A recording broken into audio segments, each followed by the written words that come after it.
Hi, this is Vincent LaFerre And Tab Furshaw from FreeFly. with a behind-the-scenes view of the first short shot with the Movi. Yep.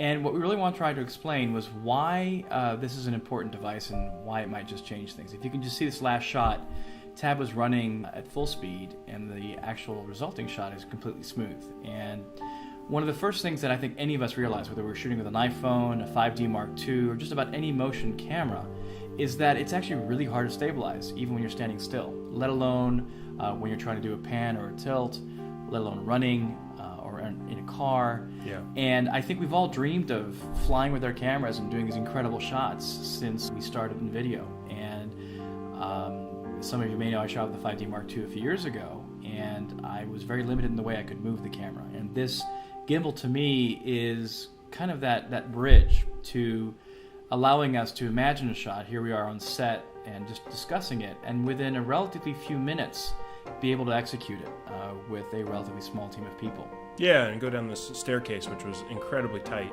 and I could barely fit down just myself. And to be able to pull off that shot going down, it was pretty cool. And there's the handoff, and you saw the camera moved in the behind the scenes, but look at how smooth it is here. And the reality is cinema is about working with other people, it's about working with other professionals, and that's the beauty of it. But we don't always have that at our availability or at our disposal. And in this case, if you have a gimbal operator that's solo, you can do a lot of stuff.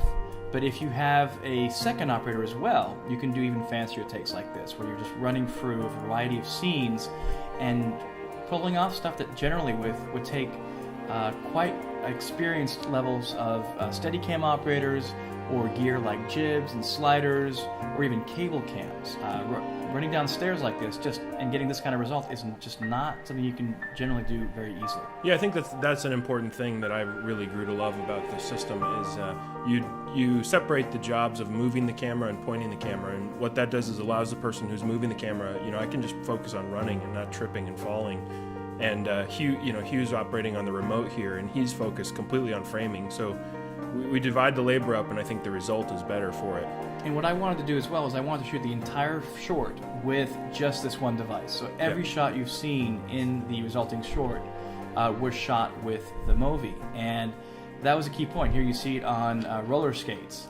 And we're running after a cab, and when people see this shot, they're like, okay, I guess it's a Steadicam guy running really quick. And then the camera just places itself through the window, and one of the producers saw this said, well, where's the platform for the Steadicam guy to stand on to make this shot? How did you pull that off? And then here, John pulls away from the cab and keeps writing, and then people go, well, how did you do that? And the reality is, in the cinema world, we have lots of limitations, and this tends to really eliminate them. That's why I find that at the start, this is an incredibly exciting piece of future technology that will really be applicable to high-end filmmakers and